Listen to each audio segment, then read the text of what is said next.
Nós vamos hoje abrir a palavra do Senhor na segunda carta de Pedro.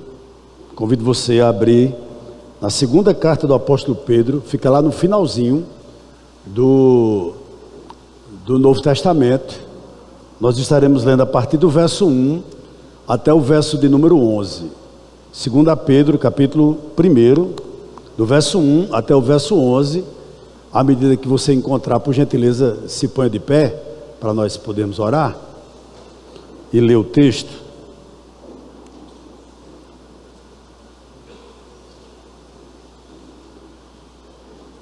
Podemos ler?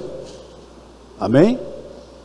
O texto sagrado diz assim: Simão Pedro, servo e apóstolo de Jesus Cristo, aos que conosco obtiveram fé igualmente preciosa na justiça do nosso Deus e Salvador Jesus Cristo, que a graça e a paz lhe sejam multiplicadas no pleno conhecimento de Deus e de Jesus nosso Senhor. Pelo poder de Deus nos foram concedidas todas as coisas que conduzem à vida e à piedade, pelo pleno conhecimento daquele que nos chamou para a sua própria glória e virtude. Por meio delas, Ele nos concedeu as suas preciosas e muito grandes promessas, para que por elas vocês se tornem coparticipantes da natureza divina, tendo escapado da corrupção das paixões que há no mundo.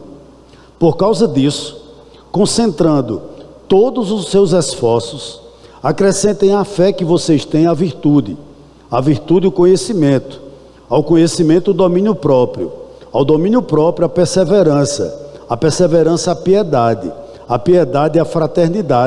a fraternidade o amor. Porque essas qualidades, estando presentes e aumentando cada vez mais, farão com que vocês não sejam nem inativos, nem infrutíferos, no pleno conhecimento do nosso Senhor Jesus Cristo. Pois aquele que não tem estas coisas é cego, vendo só o que está perto, e se esqueceu da purificação dos seus antigos pecados. Por isso, irmãos, procurem com empenho cada vez maior confirmar a vocação e a eleição de vocês, porque fazendo assim, vocês jamais tropeçarão, pois dessa maneira é que lhes será amplamente suprida a entrada no reino eterno de nosso Senhor e Salvador Jesus Cristo. Vamos orar? Pai, nós te louvamos, queremos te bendizer por esse dia que tu reservaste para nós, o dia do Senhor.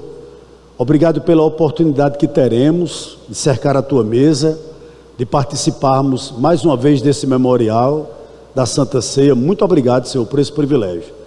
Rendemos graças a ti pela manhã que tivemos, a nossa EBD, o diretório, pelo culto vespertino que foi realizado há alguns instantes atrás. Mas também nessa noite nós te pedimos, Pai, que tu se manifeste através da tua palavra e pela tua infinita graça e bondade tu possa falar ao nosso coração. Nós oramos nessa noite em nome do teu Filho amado Jesus, que vive e que reina para todo sempre. Amém. Os irmãos podem sentar.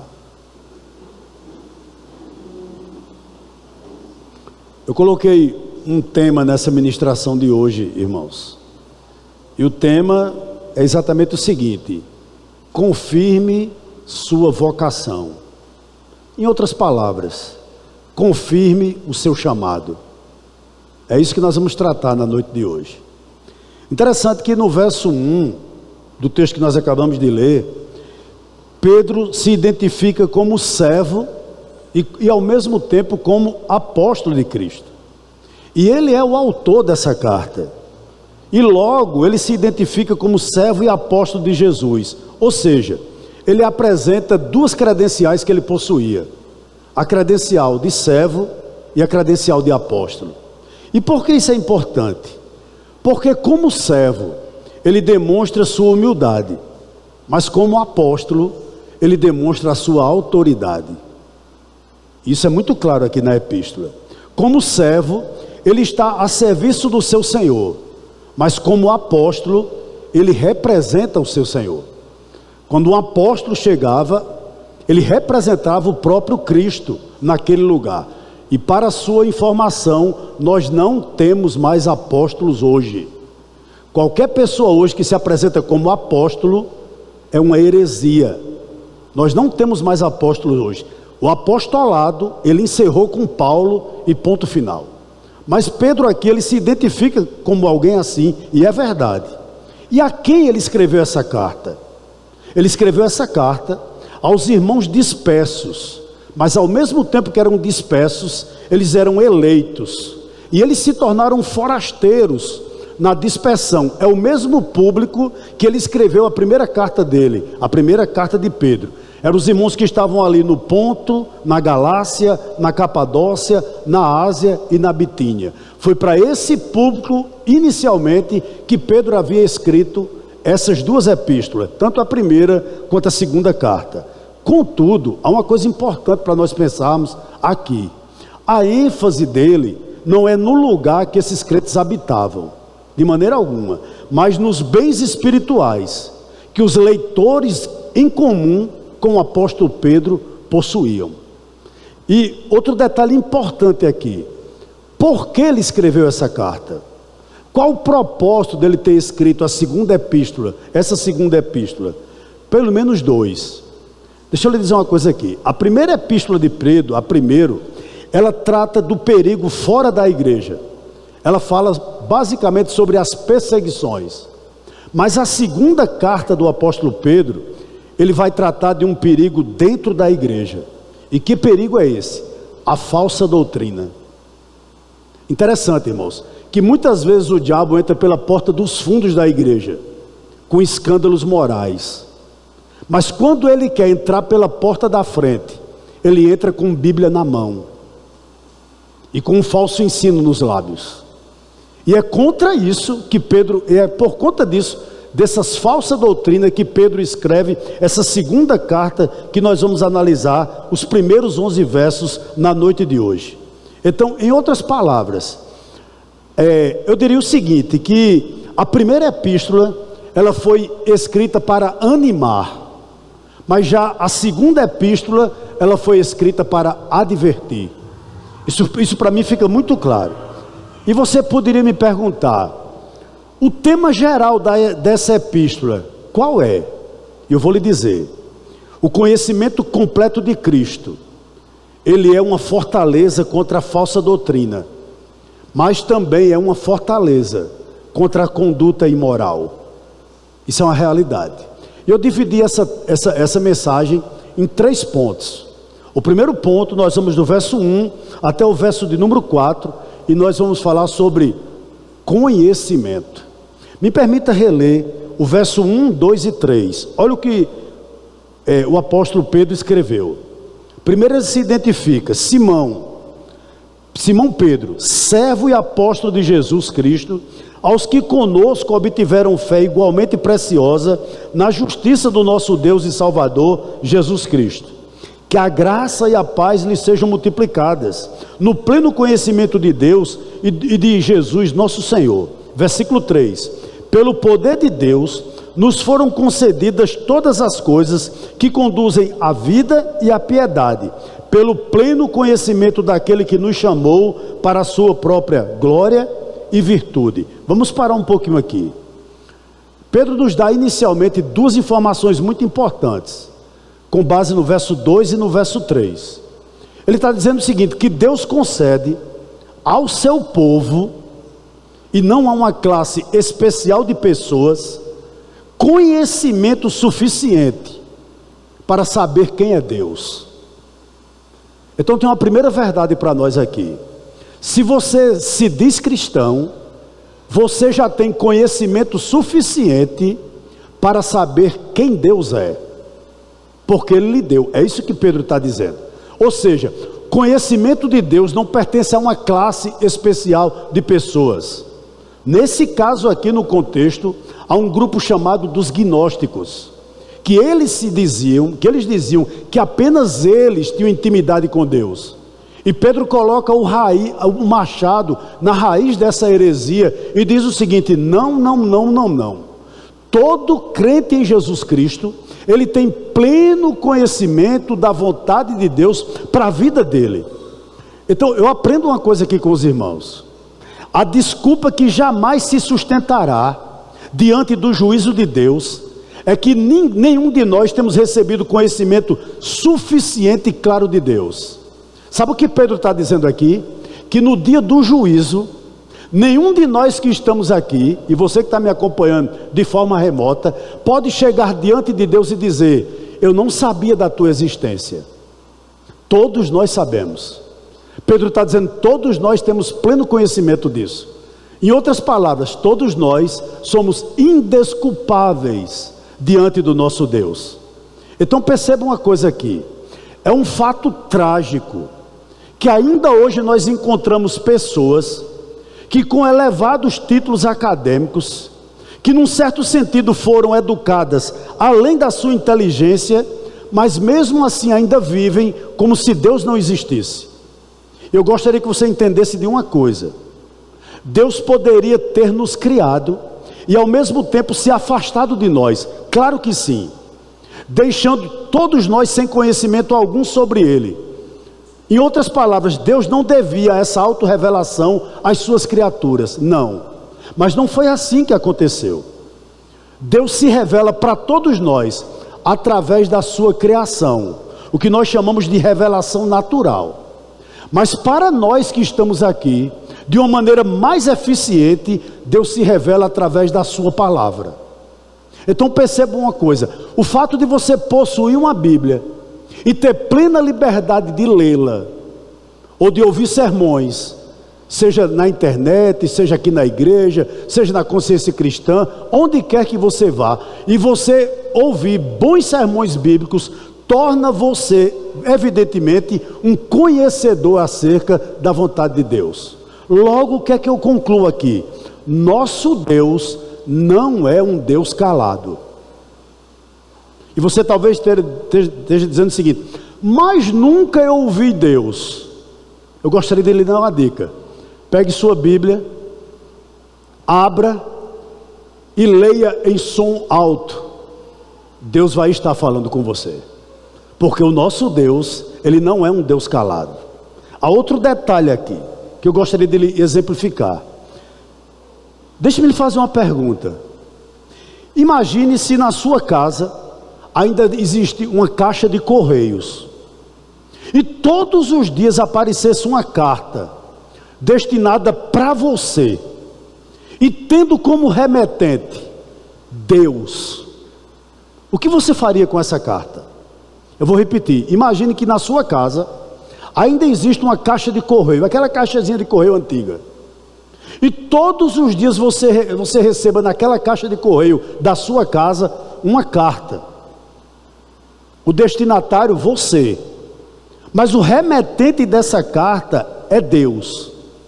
Eu tenho certeza absoluta que você iria ler essa carta, que você iria decorar cada palavra, sim ou não?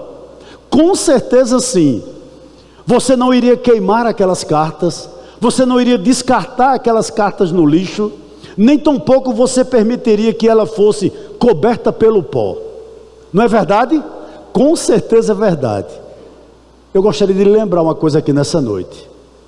Qual, pastor? Que a Bíblia são 66 cartas de Deus para nós. E a pergunta que eu faço para você na noite de hoje é: o que você tem feito com ela? O que nós temos feito com ela? Essa palavra que você tem aí em mãos, ou quem sabe aí no seu smartphone, foi escrita pelo nosso Deus para você e para mim também. Ela é, portanto, informação do próprio Deus para nós, ou seja, em outras palavras, em quem temos sempre que aprender com Ele. Agora me permita um detalhe aqui. Vá para o verso 3, por gentileza. Então, no verso 2, Pedro diz que nós temos pleno conhecimento acerca de Deus e evidentemente também acerca de Jesus Cristo. E no verso 3 ele diz o seguinte: pelo poder de Deus nos foram concedidas todas as coisas que conduzem à vida e à piedade, pelo pleno conhecimento daquele que nos chamou para a sua própria glória e virtude. Verso 3, Pedro vai nos dar de novo uma informação muito preciosa. O que é que ele vai dizer? Pedro vai nos dizer que o poder de Deus está, por exemplo, nesse momento, jorrando sobre a igreja, jorrando sobre mim e sobre você. Para quê, pastor? Base no verso 3, para nos capacitar, tanto a você quanto a mim, a não viver no pecado. É o que o verso 3 está nos dizendo. Entenda uma coisa, o poder de Deus aqui, sabe o que significa isso? Significa que o mesmo poder que Deus desprendeu para ressuscitar Jesus dos mortos, é esse mesmo poder que Ele jorra sobre a igreja, para que a igreja não viva em pecado. Então não é pouca coisa.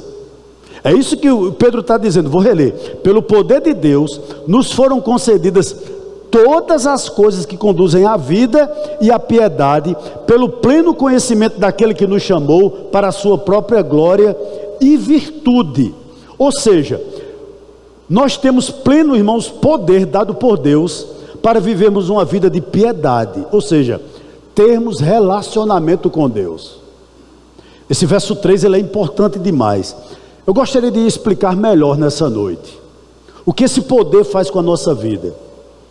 Um cristão, aquele que foi chamado, aquele que foi escolhido, se você é um vocacionado, quando alguém fala sobre você, esse alguém não vai associar você a um mentiroso. Esse alguém não vai associar você a um linguarudo. Esse alguém não vai associar você ao encrenqueiro. Esse alguém não vai associar você a um confuseiro. Você entende isso? Por exemplo, quando alguém falar sobre você, sobre a sua pessoa, ela não vai dizer, é o fulano, aquele mentiroso. É o fulano, aquele encrenqueiro. É o fulano, aquele que não paga ninguém.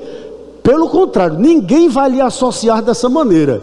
É isso que Pedro está nos dizendo aqui. E eu gostaria de dizer uma coisa para você nessa noite. Eu gostaria de lhe lembrar na realidade, que um dia o nosso Senhor orou por nós. E eu vou lhe dar o texto nessa noite. João capítulo 17, 17. Diz o seguinte lá, palavras de Cristo orando pelos seus vocacionados. Diz o seguinte, santificai-os na verdade, a tua palavra é a verdade. O que é que Jesus está aqui dizendo? Se nós somos santificados pela palavra do Senhor, nós temos plena possibilidade de vivermos uma vida piedosa. E Pedro concorda com Cristo aqui. Os irmãos estão me entendendo? Você recebeu uma carta, meu irmão. Nós recebemos na realidade 66 cartas, direcionadas pelo próprio Deus, para nos dizer essas coisas. Posso lhe fazer algumas perguntas nessa noite? Baseada nessas cartas que você recebeu, como é que você define o melhor para você? O que para você significa ter relacionamento com Deus? Quem é Jesus para você? O que Ele fez por você? Essas cartas, evidentemente que aqui tem livros, eu estou usando uma metáfora, me permita, tá bom? Essas cartas, essas 66 cartas, ela nos dá condições plenas de entender tudo sobre isso, sobre esses temas aqui. Vá para o verso 4, por favor. Verso 4. Por meio delas, ou seja, da sua glória e da sua virtude, vamos parar um pouquinho aqui. O que significa glória e virtude? Ou seja, quando eu e você que somos cristãos, nós olhamos para a obra da cruz, e pela maneira como Jesus se comportava, aí Pedro chama isso de glória e virtude. Quando nós olhamos para Jesus, aí Pedro diz no verso 4 o seguinte, por meio delas, Ele quem? Deus, nos concedeu as suas preciosas e muito grandes promessas, para que por elas vocês se tornem coparticipantes da natureza divina, tendo escapado da corrupção das paixões que há no mundo. Meus amados irmãos, Eu gostaria de destacar uma coisa aqui. É importante a gente destacar que 2 Pedro é para Pedro o que 2 Timóteo é para Paulo. Eu vou tentar lhe situar aqui. No final da carta de Paulo a Timóteo, segunda carta de Paulo a Timóteo, Paulo diz ao seu discípulo amado que ele está prestes a ser derramado em libação. Em outras palavras, Paulo diz: eu estou prestes a morrer. E quando Pedro escreve essa epístola, que nós estamos analisando na noite de hoje, os seus primeiros 11 versos, Pedro também estava nessa mesma situação. Pedro diz lá na frente: eu estou deixando esse tabernáculo. Em outras palavras, eu estou deixando esse corpo. Ou seja, tanto Paulo, quando escreveu 2 Timóteo, quanto Pedro, quando escreve 2 Pedro, está à beira da morte. Ele sabia que os dias dele eram breves demais aqui. E ele escreve esse verso de número 4, irmãos, que coisa extraordinária. Porque ele está dizendo: a minha partida é iminente. Eu posso morrer a qualquer momento.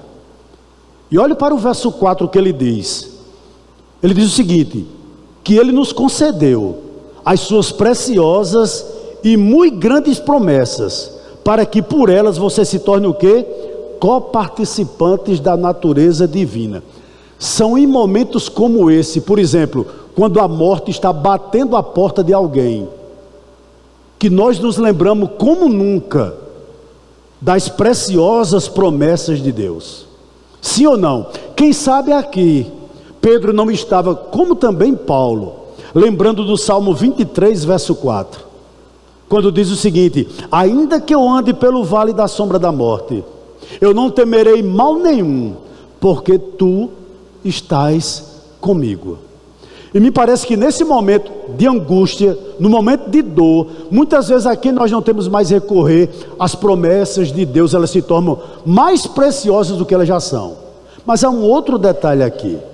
Pedro diz o seguinte: para que por essas promessas, para que por elas vocês se tornem coparticipantes da natureza divina.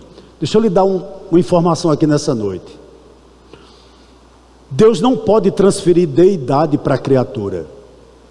Eu vou repetir: Deus não pode transferir deidade para a criatura. Em outras palavras, Deus não pode fazer outro Deus.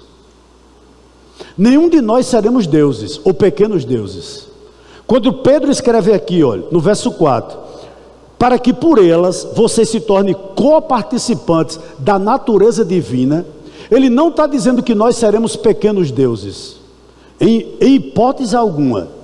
Quando Pedro diz que nós somos participantes da natureza divina, ele está dando uma informação muito preciosa para nós. Se você está em Cristo, se você foi chamado por Cristo, se você é um vocacionado, então Deus, o próprio Deus, o Espírito Santo, passa a habitar em você. Agora deixa eu lhe fazer uma pergunta. Se o Espírito Santo habita em você, quem manda na sua vida é quem? Você ou o Espírito Santo? Pense aí por um instante. Se a terceira pessoa da Trindade habita em você, com certeza, meus irmãos, você será inclinado às coisas de Deus, porque é o próprio Deus habitando em nós. Veja que informação preciosa ele está dizendo. Nós não nos tornamos divino, mas nós nos tornamos participante da presença do próprio Deus na nossa alma. Aí, me permita uma coisa aqui, e uma coisa muito importante ainda no verso 3, ele diz o seguinte: olhe para mim um pouquinho. Qual deve ser o resultado na sua vida do Espírito Santo habitando em você? Pedro vai responder, mas eu gostaria, como diz o pastor Jamerson, de você gastar 3 segundos da sua vida sem olhar para a epístola, pensando sobre isso. Qual o resultado do Espírito Santo habitando em você? Pense aí. E agora vamos para o que Pedro diz, qual o resultado disso. Chama a sua atenção para o verso 4, finalzinho do verso 4. Olha, ele diz o seguinte: finalzinho do verso 4. A partir do momento em que o Espírito Santo habita em nós, nós temos escapado da corrupção das paixões que há no mundo. Sabe o que Pedro está nos ensinando aqui? Quem é salvo rompe com o pecado. Eu vou repetir. Quem é salvo rompe com a sua antiga maneira de viver. É isso que ele está deixando aqui de forma muito clara para nós, irmãos. Se o Espírito Santo habita em nós, isso é claro. Mas eu vou lhe dar aplicações práticas disso nessa noite. Ou seja, antes de dar essas aplicações, me permita fazer uma observação. A natureza divina, leia-se, o Espírito em nós vai determinar algumas coisas em nós. Eu gostaria nessa noite de elencar pelo menos 4. Se você é um vocacionado, você tem que ter seus desejos controlados. Por gentileza aí, Pedro. Está dormindo, Pedro? Durma não, a carta é de um como é? Homônimo é seu? Um xará seu. Provérbios 2:22. Coloque aí. Olha os seus desejos.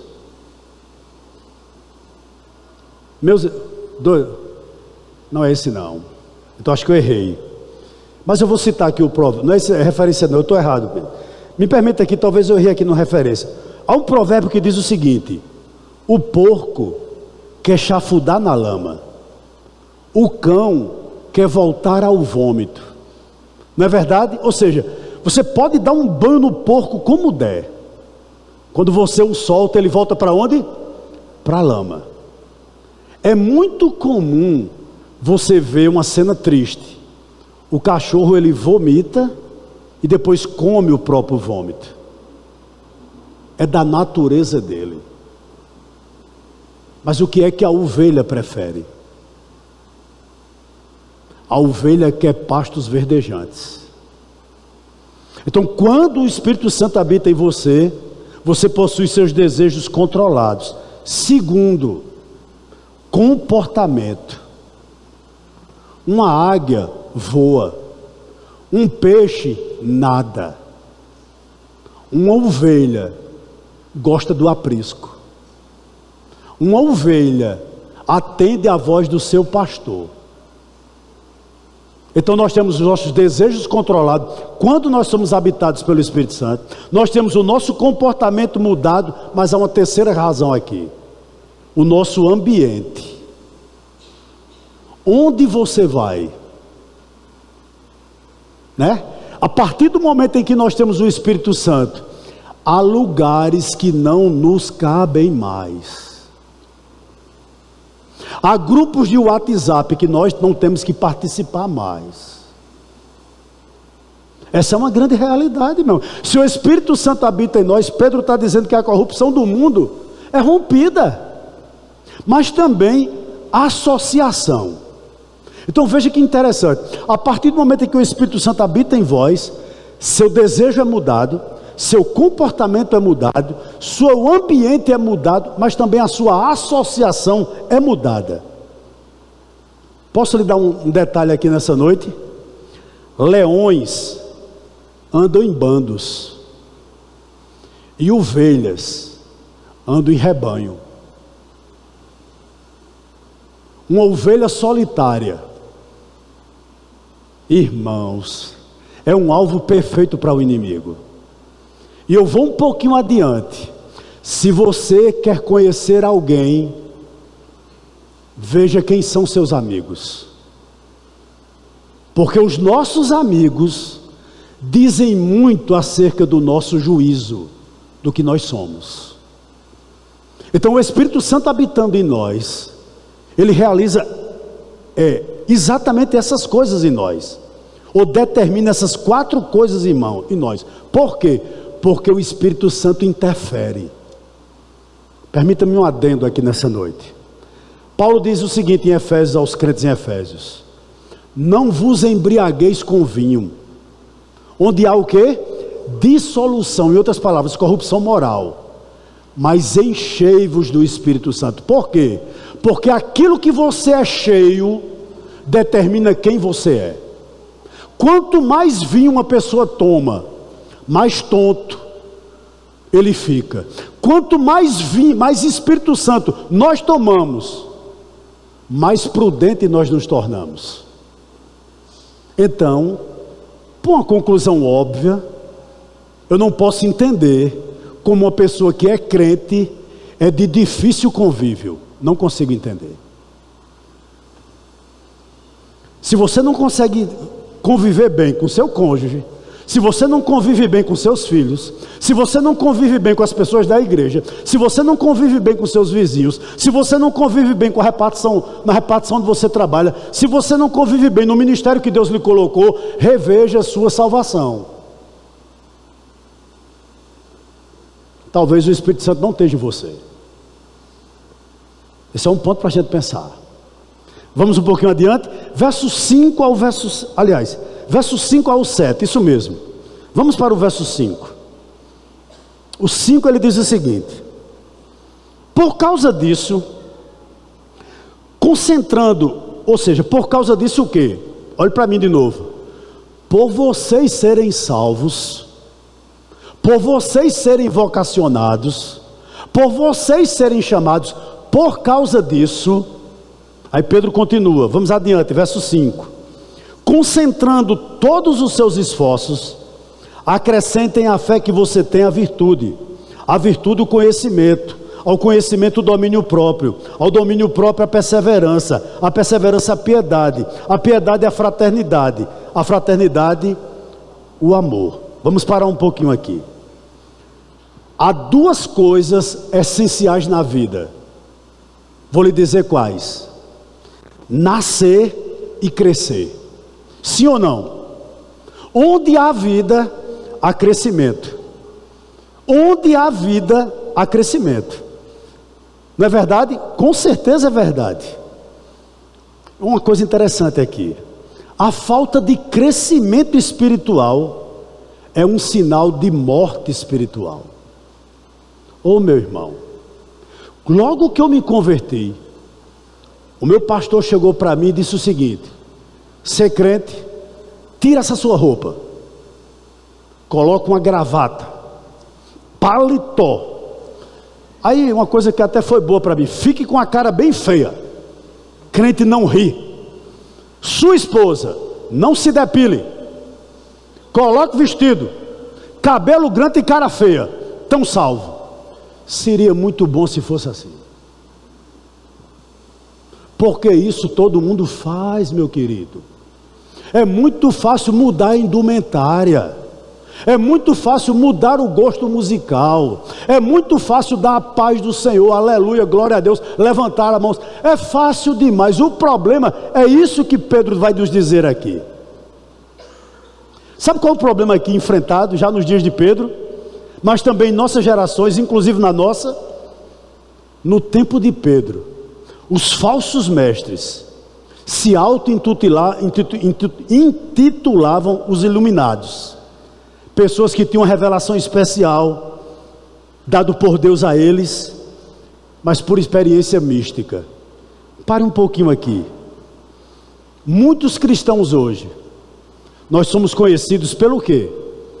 Porque não vai para o cinema, porque não vai para a praia, porque não pode rir. É ou não é verdade? Porque não pode ir para um campo de futebol, porque não pode jogar futebol, porque não pode ver televisão. Muitos cristãos ainda são conhecidos desta maneira. Deixar essas coisas é fácil demais.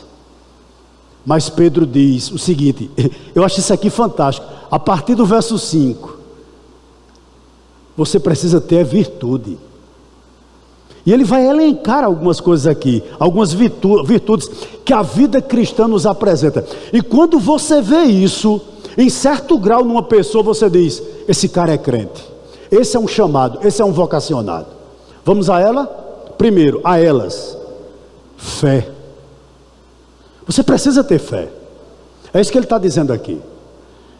Eu não tenho que ter fé no pastor, eu não posso ter fé no Papa, eu não posso ter fé nos ídolos, eu não posso ter fé na fé. Você precisa ter fé na pessoa certa. Toda a sua confiança está naquele que morreu e ressuscitou. Nós temos que ter fé. Segundo, nós temos que ter virtudes. Em outras palavras, sabe o que Pedro está dizendo aqui? A nossa vida deve refletir Cristo. Esse é o desafio. Isso é ser cheio do Espírito Santo. Mas ele começa ainda a dizer o seguinte, aliás, continua a dizer o seguinte: conhecimento. Meus irmãos, você não vai conhecer alguém se você não tiver intimidade com ele. É ou não é? Você só conhece alguém quando você tem intimidade com essa pessoa. Eu só posso conhecer a Cristo pelas Escrituras. Logo, o que é que eu aprendo aqui? O apelo de Pedro para nós é: mergulhe nas Escrituras. Nenhum de nós que estamos aqui podemos viver de experiências alheias, irmãos. Não. Ah, fulana sonhou comigo. E daí? Você precisa conhecer as Escrituras, porque essas Escrituras vai lhe dar direcionamento nas bifurcações da vida. Quando você tiver uma decisão para tomar, as Escrituras vão falar com você e vai dizer: é por aqui, meu filho. É isso que o conhecimento faz, irmãos. É fácil falar em língua, muito fácil. O problema é ter domínio próprio. É o que ele vai dizer aqui de novo. De novo não, perdão, né? O que ele vai continuar dizendo sobre as virtudes: domínio próprio. Ou seja, significa que você não é dominado pelas suas paixões, pelos seus impulsos, pelo seu temperamento, mas que você hoje é controlado pelo Espírito Santo. Vocês não estão me entendendo? Então, você precisa ter autocontrole. É para isso que Cristo nos chamou. Olha o que Provérbios 16:32 diz: melhor é o que domina o seu espírito do que aquele que toma uma cidade. Veja bem, sabe o que Salomão está dizendo?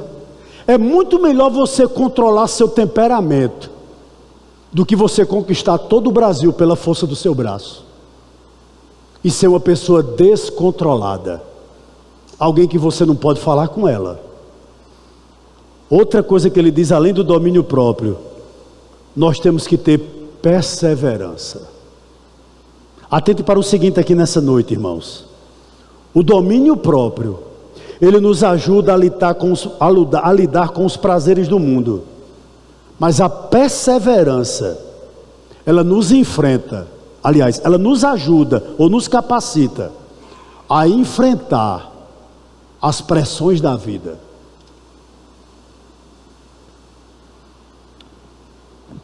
Olha, eu estou aqui pregando hoje, eu estou há 48 horas sem dormir. Você sabia disso? Porque quando eu me deito, eu estou dormindo com minha mãe agora, e ontem ela passou a noite toda dando com os 2 pés nas minhas costas. Eu não preguei o olho. Meu irmão, se eu não fosse crente, eu não estava mais vivenciando essa situação. Se eu não fosse crente, eu teria colocado outro para pregar, pastor Jorge, e seria muito bem substituído, ou outra pessoa aqui. Mas a Bíblia nos diz: seja perseverante. Se Deus permitiu isso na minha vida, Ele está no controle de todas as coisas, e amém. O Espírito Santo nos capacita a termos perseverança.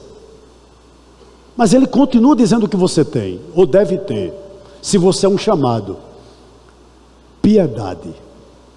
O que é piedade? É aquela pessoa que você fala e ele vê um anjo perto de você, que fala doce, que eu bichinho. Não, piedade é vida certa com Deus. Você tem vida de oração, você lê a palavra. Piedade fala nisso. Mas também fraternidade. Você ajuda os outros a levar o fardo. Os irmãos estão me entendendo?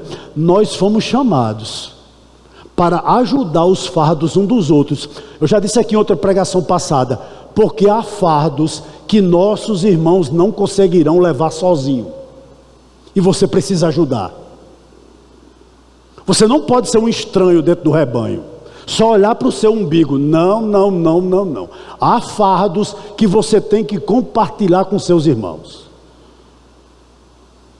Tá bom, queridos? Pense sobre isso aqui. E por fim, foi até lido pelo diácono Francisco no início, nós temos que ter amor. Aquele texto, aquela carta de João, ela é incrível nisso aí, não é verdade?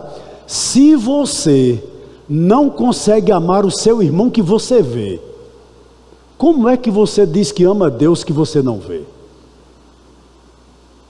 Não é verdade? Então nós somos chamados a amor, e é uma das provas que nós somos chamados. Está lá em João capítulo 13, verso 34 e 35. É o que nos define como cristãos também, se nós amamos uns aos outros. Vamos terminar? Ponto último e 3, verso 8 ao verso 11. Quais são as implicações práticas do crescimento do Espírito? Vamos a ele, verso 8. Olha o que Pedro diz. Olha que coisa interessante, irmãos. Eu gostaria que você lesse comigo o verso 8. Vamos todos juntos? Porque essas qualidades, estando presentes e aumentando cada vez mais, farão com que vocês não sejam nem nativos, nem infrutíferos, no pleno conhecimento do nosso Senhor Jesus Cristo. O que Pedro está dizendo aqui, irmãos? Se essas virtudes que ele falou, do verso 5 ao verso 7, estão presentes em sua vida, e estão crescendo em você, todo mundo vai ver. Todo mundo vai ver. Todo mundo vai ver que você tem domínio próprio ou não. Todo mundo vai ver. É ou não é? Todo mundo vai ver. E por quê, irmãos? Interessante que Pedro diz, se essas virtudes estão presentes na nossa vida, e ao mesmo tempo estão crescendo, isso será notado em você. E por que ele diz isso? Porque quem não cresce é doente. Se você não consegue crescer, você tem algum problema, sim ou não? Por exemplo, uma criança com 5 anos de idade, se ela pesa 1,5 kg, e ela tem o mesmo tamanho de quando ela nasceu, algum problema ela tem. Isso também vale para a nossa vida espiritual. Se nós não conseguimos crescer, há algum problema conosco, irmãos. E a falta de crescimento sinaliza falta de vida. Portanto, deixa eu lhe dizer uma coisa aqui nessa noite. Não basta apenas a gente ter conhecimento na cabeça. Nós precisamos evidenciar o que nós cremos através da nossa vida. Pense comigo nessa noite. Você foi chamado, você é vocacionado, você é um eleito. Se você é, essas virtudes aqui do verso 5 ao verso 7, em grau menor ou em grau maior, está presente na sua vida. E um detalhe, elas estão crescendo dentro de você. Pense sobre isso, queridos. Eu gostaria muito que a gente pensasse sobre isso na noite de hoje. Tá certo? Por que eu lhe digo isso? Abra seus ouvidos, por favor. Não existe cristianismo sem participação na obra de Deus. Vou lhe dar um exemplo. A parábola ali do bom samaritano. Não é verdade? Um homem ia descendo de Jericó para algum lugar, e ele foi assaltado. Tomaram tudo quanto ele tinha. Além de tudo, deram uma surra grande nele. Ele ficou lá gemendo, convulsionando lá de dor, sem nada. De Jericó sai quem em primeiro lugar? Um sacerdote. Hoje um pastor. Alguém que gostava de Bíblia. Alguém que tinha teologia na mente. Mas olha aquele moribundo e faz o quê? Passa de largo. Não é comigo. Mas passa também um levita. Alguém que hoje corresponderia, por exemplo, a pessoa que gosta de música, que toca no louvor da igreja, envolvido como eu e como você, gosta de louvor, gosta de adoração, vê aquele moribundo ali, o que é que ele faz? Passa de largo. Aí vem um bom samaritano, ao contrário dos dois primeiros. Ele se importou com aquele homem, ele cuidou daquele homem. E Jesus faz uma pergunta ao seu inquiridor: quem é o mais próximo desse homem? Sabe o que Jesus está querendo dizer? É necessário que a gente tenha teologia na mente, mas essa teologia que nós temos, ela tem que ser demonstrada pelas obras que nós fazemos. Portanto, creia no seguinte: se você é alguém eleito, existe crescimento na sua vida, crescimento a ponto tal de você se envolver com as coisas de Deus. É isso que o texto está nos dizendo. Olhe para o verso 9, por gentileza. Versículo 9. Eu vou ler de novo o 8, porque parece que você não acreditou em mim, mas eu sou insistente. Tá certo? Por que eu estou dizendo que uma pessoa que não se envolve com Deus, espiritualmente ele está doente? Olhe para o verso 8, coloca aí, Pedro, por favor. O verso 8. Porque essas qualidades, lembram? Do verso 5 ao 7, estando presente e aumentando cada vez mais, farão com que vocês não sejam o quê? Inativos, nem infrutíferos, no pleno conhecimento do nosso Senhor Jesus Cristo. Queridos, não existe crente que não se envolva com as coisas de Deus. Não existe. Versículo 9. Vamos a ele. Olha o que nos diz o verso 9. Pois aquele que não tem estas coisas, que coisas? Do verso 5 ao verso 7. Pois aquele que não tem estas coisas é o quê? É cego, vendo só o que está perto, e se esqueceu da purificação dos seus antigos pecados. Atente para o seguinte, irmãos.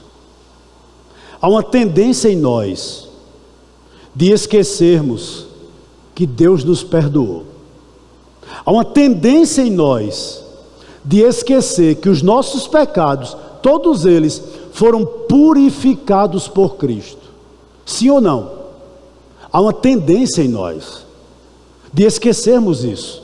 É por isso que Davi escreveu lá no Salmo 103, verso 2: bendize, ó minha alma, ao Senhor, e não te esqueças de nenhum de seus benefícios.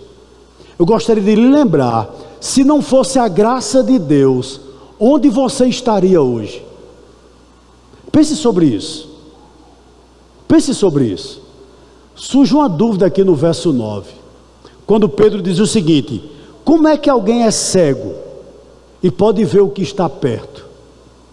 Não parece contraditório? O que é que Pedro está dizendo aqui?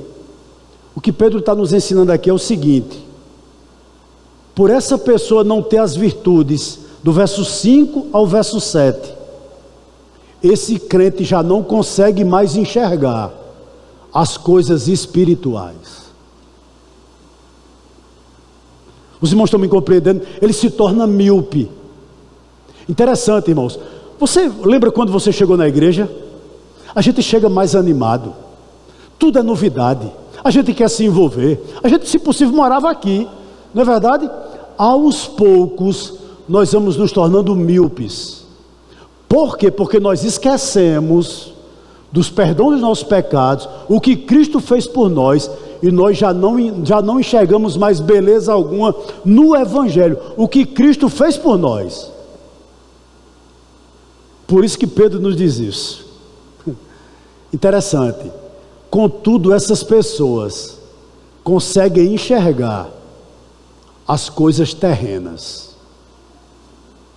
Atentem o seguinte para mim, meus irmãos, a nossa geração não tem mais tempo para fazer nenhuma ultrassonografia. Eu vou lhe dar um exemplo. Eu fui fazer uma ultrassom do meu joelho. Eu cheguei, sabe para que hora foi marcado na Imago? 10h30 da noite. Porque o povo não tem mais tempo de fazer nem de manhã nem de tarde. Marcaram para eu ir 10h30 da noite. Eu digo, oh, que beleza, só vai estar eu e o vigia lá. Quando eu cheguei estava super lotado. Por quê? Porque o povo não pode perder um segundo, nem pela manhã à tarde, bota à noite. E há muita gente fazendo isso, irmãos. A gente se esquece do que Cristo fez por nós, se esquece dos perdões dos nossos pecados e vamos ficando cego para as coisas de Deus, mas nós enxergamos muito bem as coisas terrenas. É ou não é? Pense sobre isso aqui. Qual o resultado daquela pessoa que não enxerga mais? Eu vou lhe dar algumas razões. Ela já não evangeliza. Ela não é apaixonada por escola dominical. Ela não gosta de ler a Bíblia. Ela não gosta de orar. Porque ela vai se tornando míope e deixando de fazer o que lhe foi confiado. Todos nós que estamos aqui, nós temos uma Nínive que Deus colocou na nossa mão. E quando a gente não cumpre o chamado, nós estamos muito parecidos com Jonas. Sabe por quê? Porque há pessoas do seu convívio que só conhecem você como crente. Mas você é tão míope que não está olhando para isso. Olhando para as coisas terrenas. É verdade ou não é? Não me responda, deixe para responder quando chegar em casa. Não é verdade? Verso 10, vamos a ele. Olha que coisa maravilhosa. O verso 10 diz o seguinte: por isso, irmãos, procurem com empenho cada vez maior confirmar a vocação e a eleição de vocês, porque fazendo assim, vocês jamais tropeçarão. Me permita aqui algumas considerações com base nesse verso 10. Primeiro, à luz desse texto aqui, o verso 10, a pergunta que você tem que responder é a seguinte: eu estou entre os eleitos? Pergunta aí para você mesmo. Eu sou um eleito de Deus?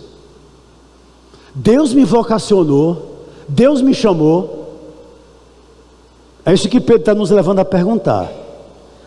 Por que isso é importante? Deixa eu lhe lembrar de algumas coisas, irmãos. Nós cremos que quando Deus decide salvar alguém, essa eleição é absolutamente certa. Deus não é como eu e como você. Quando Deus decide salvar alguém, Ele não deixa que esse alguém decida. Senão não seria escolha.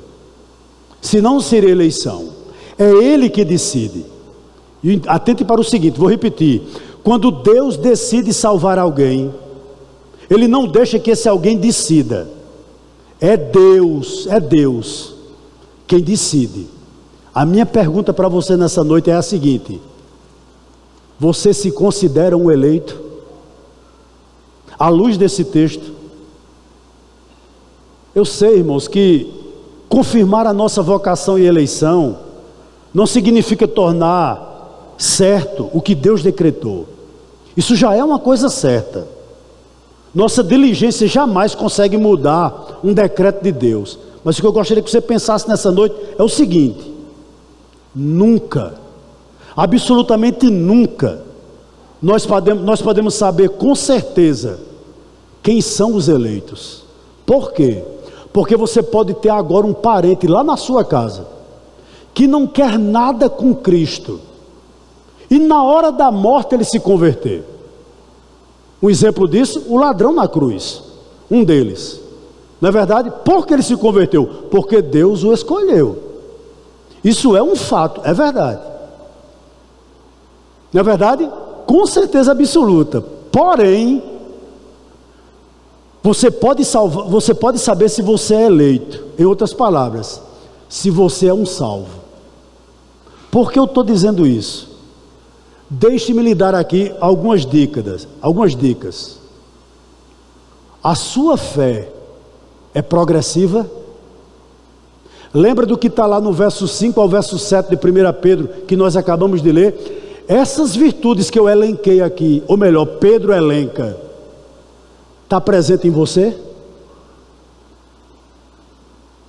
Ela tem crescido dentro de você? Se sim, você é um eleito. Segundo, como vive um eleito? Eu já disse aqui, mas eu vou lançar a luz de outro verso aqui. Por favor, Pedro.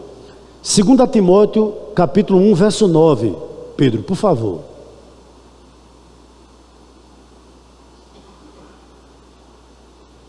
Quem nos salvou e nos chamou com santa vocação, não segundo as nossas obras, mas conforme a sua própria determinação e graça, que nos foi dada em Cristo Jesus, antes dos tempos eternos. O próximo, Pedro, por favor.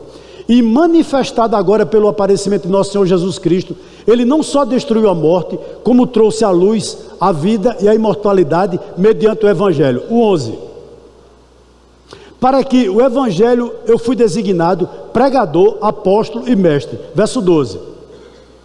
E por isso estou sofrendo estas coisas, mas não me envergonho, porque eu sei em quem tenho crido, e estou certo de que Ele é poderoso para guardar aquilo que me foi confiado até aquele dia. Me permita uma coisa aqui nessa noite. Se eu e você fomos chamados como Paulo diz que foi chamado, o que é evidente na sua vida? Eu vou lhe dizer nessa noite: santidade. Por quê, pastor? Porque 1 Tessalonicenses capítulo 4, verso 7 diz o seguinte: Deus nos chamou não para a impureza, mas para a santificação. Meus queridos irmãos, eu não estou aqui nessa noite ensinando perfeccionismo. Eu sei que todos nós que estamos aqui, nós somos assediados todos os dias pelo diabo, pelo nosso coração, pelo mundo. Isso é verdade. Contudo, a nossa união com Cristo nos capacita a dizer não ao pecado. Paulo, escrevendo aos Romanos, diz o seguinte: o pecado não tem mais domínio sobre vós. Permita um exemplo aqui. Estão lembrados do povo lá no Egito? Quando aquele povo foi liberto, que eles passaram o Mar Vermelho, Faraó veio atrás deles, porque Faraó era o senhor daquele povo. Quando o último hebreu passa, o mar se fecha. E Faraó no seu coração ainda ficou dizendo: venham, venham, venham. Mas eles não podiam mais voltar, porque a partir de então eles pertenciam ao quê? A outro senhor. O pecado não tem mais domínio sobre vocês. Um vocacionado, ele vive assim, irmãos. Amém? Vamos terminar? Vamos para o verso 11. E assim a gente termina. Pois desta maneira é que lhe será amplamente suprida a entrada no reino eterno de nosso Senhor e Salvador Jesus Cristo. Interessante que depois de afirmar a sua vocação e eleição, o crente entra no reino de Cristo. Por quê? Porque ele tem virtude demais? Não. Porque ele confiou totalmente na obra redentora da cruz. É isso que nos leva para o céu. Interessante que Pedro diz que é amplamente suprida, né? Versículo de número 11. Pois dessa maneira é que lhe será amplamente suprida a entrada no reino de quê? No reino eterno de nosso Senhor e Salvador Jesus Cristo. Em outras palavras, todos nós que fomos chamados, nós somos capazes de entrar, não como se tivesse sobrevivido a um naufrágio ou a um incêndio, mas nós vamos entrar em triunfo, de cabeça erguida. Por quê? Porque nós acreditamos na obra da cruz do Calvário. Eu gostaria, já partindo para o final, de responder duas perguntas a você nessa noite. Primeiro, como alguém sabe que é filho de Deus? Eu vou lhe dar uma dica nessa noite. Não é que você é perfeito, mas é que você luta muito para não pecar. Porque o seu coração, a sua natureza, vai se inclinar para o mal, mas você vai lutar para não fazer. E quando você fizer, que é um acidente, você corre para Cristo em arrependimento e abandono do pecado. Isso mostra se você é filho de Deus ou não. Segunda pergunta que eu gostaria de responder nessa noite aqui: qual o efeito desse presente da fé em nossas vidas? Há um texto lá em Judas, não precisa abrir que eu vou citar, versículo 24, que diz o seguinte: e ao Deus que é poderoso para evitar que vocês tropecem e que pode apresentá-los irrepreensíveis diante da sua glória com grande alegria. Permita-me um exemplo aqui nessa noite. Eu fico imaginando como aquele ladrão entrou no céu. Amém? Quando ele chegou no céu, os anjos deviam perguntar a ele: o que você sabe sobre justificação? Né, pastor Jorge? A resposta dele seria: nada. O que você sabe sobre santificação? A resposta dele seria: nada. O que você sabe sobre vida cristã? Nada. Então os anjos perguntaram a ele o seguinte: e por que você está aqui? Ele diz: porque o homem da cruz do meio disse que eu podia entrar. Salvação é pela graça, mediante a fé.